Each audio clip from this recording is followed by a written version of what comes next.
Buenos días, ingeniero. Mi nombre es Enrique Herrera y a continuación voy a explicar el diseño de la infraestructura de una red troncal específicamente para el Hospital Abel Gilbert Pontón. Así que vamos a comenzar primero diciendo cuál es este hospital. Pues se encuentra situado en la ciudad de Guayaquil, país de Ecuador.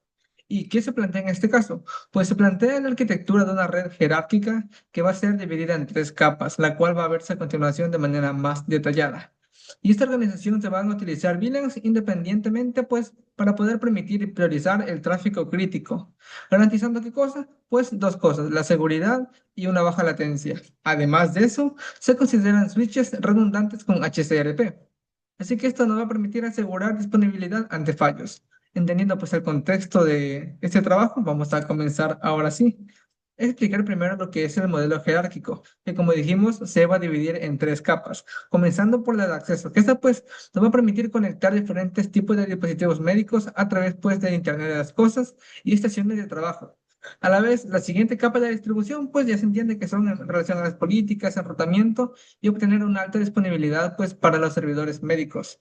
Y tenemos también lo que es el núcleo, que la capa del núcleo pues nos va a permitir interconectar lo que son los servicios internos y externos, pues ya del software que se va a implementar en la red troncal. ¿Y qué solución tenemos para esto? Pues utilizar lo que son routers y switches del núcleo redundante, que como dijimos, con sus términos STP y HCRP. Vamos a continuar con la siguiente diapositiva, que ya es lo que es la topología del núcleo. ¿Y qué vamos a requerir o qué vamos a buscar? Pues que se obtenga una comunicación más fluida y sin interrupciones, pues para que sea mucho más amena la experiencia tanto para los médicos, clientes, usuarios y la compañía en general. Pues tenemos dos propuestas. Primero es la malla, que esa bueno, va a permitir tener múltiples tipos de rutas para poder utilizar en los momentos correctos y obviamente una mayor resiliencia.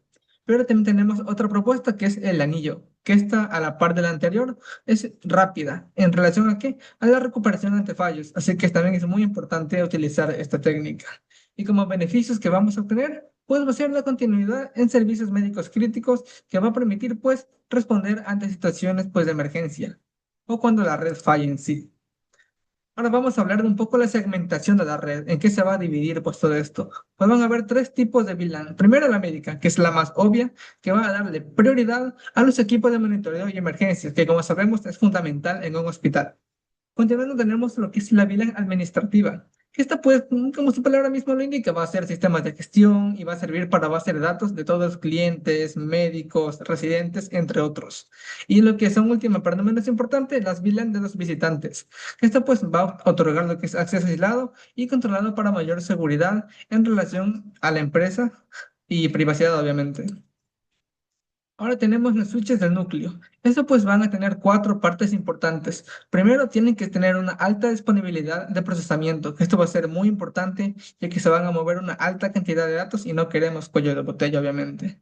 Segundo, pues que se van a utilizar protocolos de redundancia, que son STP y SHSLP, perdón. Como tercera, pues que tiene que ser escalable para el crecimiento rápido hospitalario, ya que como sabemos, los clientes o pacientes, mejor dicho, pues van a venir de más y más cada día. Y por eso pues tiene que haber una escalabilidad homogénea y que pues se pueda permitir en la topología. Y como cuarta tenemos que priorizar el tráfico de emergencia y equipos médicos, ya que no es lo mismo pues que se utilice la ruta pues para algo de monitoreo diario a cuando hayan casos de emergencia médicas críticas.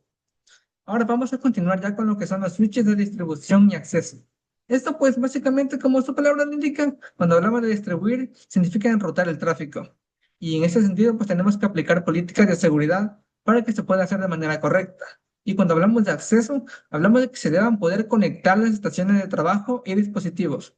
Cuando hablamos de estaciones de trabajo, podemos decir que tal vez el área de cirugía o el área pues de odontología, el área de analgésicos, no sé cómo son, pues se pueden conectar entre sí de manera más rápida, fluida y homogénea, para que la experiencia pues sea mucho más rápida. Y como beneficios, pues vamos a obtener una baja redundancia, mayor seguridad y obviamente un rendimiento optimizado por parte de los médicos, al no existir esta barrera ya. Ahora seguimos con los routers, que es una parte fundamental. Que también tenemos cuatro apartados muy importantes, que primero va a ser la interconexión, que tiene que permitir conectar redes externas y redes internas dentro del hospital, obviamente. Como segundo tenemos la redundancia, ya que con protocolos dinámicos vamos a poder reducirla hasta un punto óptimo. Como tercera tenemos la seguridad y aquí ya se integran lo que son los firewalls y los VPN integrados que se van a ver a continuación. Y obviamente lo que es la comunicación, ya que tiene que haber una comunicación fluida con la nube y los centros de datos, pues para poder obtener estos datos de manera rápida y puede ser todo mucho más fluido. Ahora pues vamos a ver un poco de los tipos de fibra óptica que pueden ser dos tipos, que esto ya depende pues obviamente de la elección del hospital en relación a distancia, presupuesto y otros factores pues ya que son independientes de los trabajadores. Como primer tipo de fibra óptica tenemos el multinodo que va a permitir pues utilizarse de manera eficiente en distancias cortas y es muy económico ya que solo es dentro del hospital. Pero ya hablamos de monomodo cuando son distancias largas y vamos a tener un mayor rendimiento, obviamente entre edificios o entre la nube. Esto es muy importante, pues, en relación al contexto del hospital. Ahora tenemos los firewalls, que esto, pues, lo que nos tiene que permitir es obtener una barrera entre la red interna y la red externa para que se pueda obtener la mayor seguridad posible. Y siguiendo este sentido, pues, los NGFW tienen que tener una inspección más profunda de los paquetes que llegan al hospital, pueden revisarlos si no tienen algún tipo de daño, algún malware que pueda infectar lo que son las computadoras de la empresa, en este caso el hospital. Y pues obviamente las reglas específicas tienen que utilizarse para el servicio y el usuario, ya que van a poder permitir proteger sus datos sensibles de los pacientes y por eso hay que tener una capacitación adecuada. Continuamos con lo que ya son las funciones de seguridad avanzada, que en este caso, pues como su palabra lo indica, ya es algo más avanzado en relación a los profesionales que puedan operarla. Comenzamos con el IPS, que básicamente va a permitir detectar y poder obviamente bloquear intentos de instrucción en tiempo real. Básicamente, pues que cuando haya un ciberataque, pues se pueda corregir todo al momento. Tenemos los MFA, que son autenticación multifactor, que va a permitir utilizarse para accesos sensibles, que es mucho más importante porque son datos pues ya privados de las personas. Como tercera y ya muy conocida tenemos el cifrado, que va a permitir pues proteger datos en tránsito y el almacenamiento a través del encapsulamiento de estos datos y poderlos cifrar de manera pues correcta para que no se puedan pues descifrar fácilmente.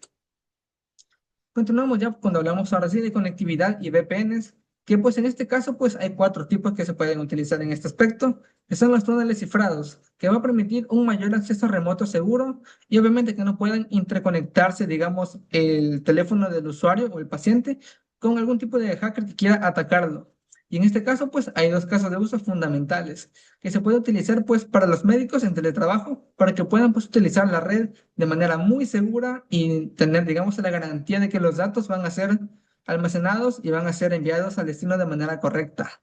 Como otro caso médico tenemos pues el uso de la telemática y consultas online, que como dije pues cuando hablamos de internet tiene que ser todo muy seguro, tanto para el paciente como para el médico, como para la empresa, que en este caso es el hospital. Y obviamente va a poder permitir proteger contra ataques MITM al hospital, que es fundamental pues para que no existan, digamos, latencias o posibles fallos dentro del sistema y que se caiga todo. Eso es lo que menos queremos.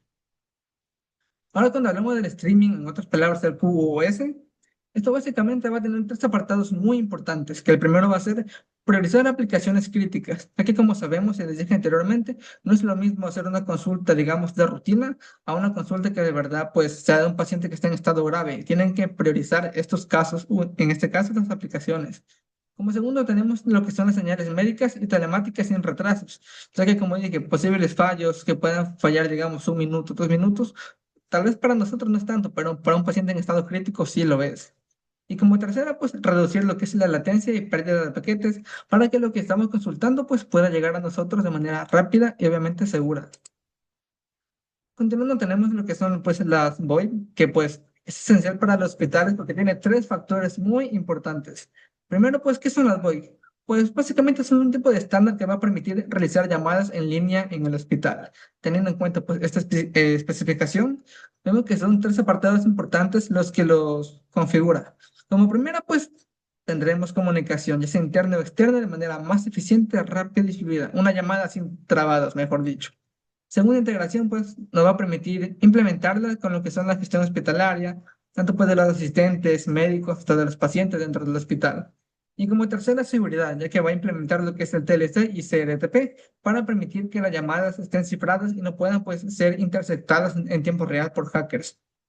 Ahora sí, ya tenemos ahora un pequeño tipo de protocolo de lo que es la redundancia, que en este caso cuando hablamos de STP, vamos a decir que esto puede evitar que los bucles de switches se utilizan cuando estén conectados y obviamente hacer que no se gasten tantos datos pues de la topología que estamos utilizando y no se pueda caer obviamente. Siguiendo tenemos el HCRP. Esto pues, nos va a permitir obtener un respaldo extra pues, de los routers. Esto básicamente nos va a permitir ayudar a que cuando un router pues falle tengamos ese respaldo que podamos ocuparlo cuando nosotros veamos necesario. Y como tercera y última tenemos las BRRP y GLPP, que pues nos da una seguridad en relación al balanceo y la alta disponibilidad al momento de utilizar este tipo de protocolos. Y obviamente bajar la redundancia. Ahora sí, ingeniero, eso sería todo de mi parte. Espero que se haya comprendido. Se presentan lo que son las referencias bibliográficas que utilicé en este caso. Así que muchas gracias por su atención.